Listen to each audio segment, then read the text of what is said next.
Wait, hey, capital! Wait until third quarter!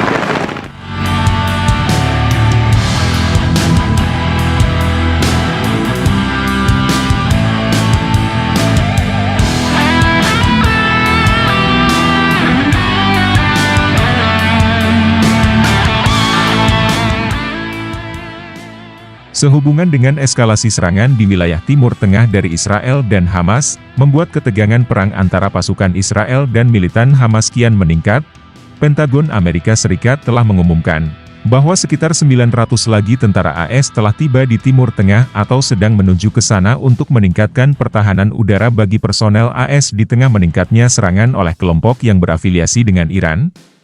Menurut juru bicara Pentagon Brigadir Jenderal Patrick Ryder, ketika ketegangan meningkat akibat perang Israel dan Hamas, pasukan AS dan sekutunya telah babak belur diserang setidaknya 12 kali di Irak dan 4 kali di Suriah dalam seminggu terakhir, mengakibatkan sebanyak 21 pasukan AS menderita luka ringan. Sebagian besar luka yang dialami para tentara AS diantaranya cedera otak traumatis. Sekitar 17 personel Amerika di Garnison Al-Tang di Suriah mengalami luka ringan, dan 15 diantaranya didiagnosis menderita cedera otak traumatis, sedangkan 4 orang baru melaporkan terkena cedera otak traumatis saat tiba di pangkalan Al-Asad, Irak. Secara terpisah, Amerika Serikat pada awal bulan ini telah mengirimkan kapal perang dan pesawat tempur ke wilayah tersebut sejak konflik meletus pada 7 Oktober.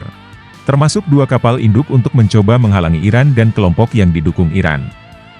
Jumlah pasukan yang ditambahkan ke wilayah tersebut mencapai ribuan. Ryder mengatakan pasukan AS kembali menjadi sasaran pada Kamis pagi di Irak namun serangan itu gagal. Dia mengaku tidak akan memberikan informasi yang lebih spesifik mengenai kelompok tertentu yang mengaku bertanggung jawab atas serangan terhadap personel AS, selain mengatakan bahwa AS tahu bahwa kelompok-kelompok ini berafiliasi dengan Iran. Reuters melaporkan minggu ini bahwa militer AS mengambil langkah-langkah baru untuk melindungi pasukannya di Timur Tengah selama meningkatnya serangan yang diduga dilakukan oleh kelompok yang didukung Iran, dan membuka kemungkinan untuk mengevakuasi keluarga militer jika diperlukan.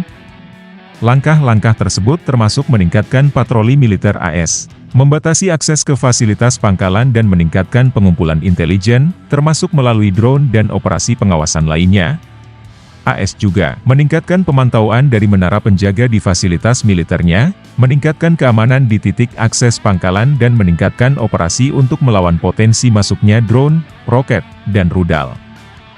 Pengerahan pasukan AS terbaru ini terkait dengan rencana AS untuk mengerahkan sistem terminal high altitude di area defense THAAD dan baterai rudal Patriot. Menteri Luar Negeri Iran Hossein Amir-Abdollahian mengatakan kepada PBB pada hari Kamis, bahwa jika pembalasan Israel terhadap pejuang Hamas Palestina di jalur Gaza tidak berakhir, maka Amerika Serikat tidak akan terhindar dari serangan ini. Pada 23 Oktober 2023 lalu, 3 pangkalan militer Amerika Serikat di Suriah menjadi sasaran serangan serentak, dan serangan tersebut dikaitkan dengan memanasnya kondisi di Gaza.